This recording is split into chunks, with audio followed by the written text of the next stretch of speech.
ልንገርህ ወንድሜ ተሰማኝ ይሆን የኔ የምትላት ሴት ሚስት ማግኘት የምትፈልግ ከሆነ ከዚህችም ከዛችም መተዋወቅና ስልክ መለዋወጥ አቁም።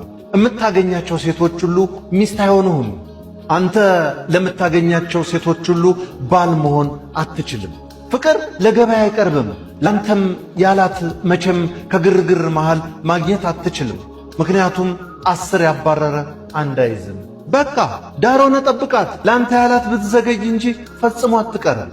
ግን ልብ በል መልካም ሴት በድል እንጂ በትግል አትገኝም ስልህ የምታያቸውን ሁሉ ለማግኘት አትሞክር እንጂ ሁሉንም ለማየት ዓይንህን ጨፍን እያልኩህ እንዳልሆነ ይገባሃል። የኔ ናት ብለህ ላመንክባት ሔዋንህ ግን እስከ መጨረሻው ታገልላት። ከሁሉም በፊት ግን መልካም ሚስት ስትፈልግ መልካም ባልሆነህ ተገኝላት። በቃ ለሁሉም ነገር ፈጣሪን በጸሎት ጠይቅ። መልካም ሚስት ምን አይነት እንደሆንሽ ልንገርሽ፣ አዳምጪኝ።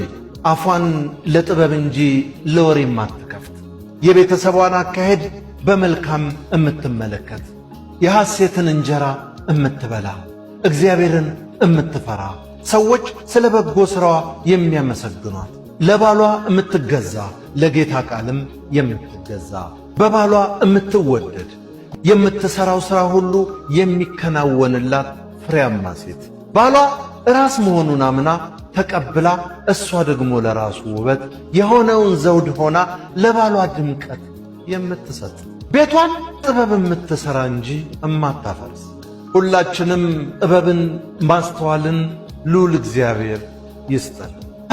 ማህሌት እንዳዘጋጀችው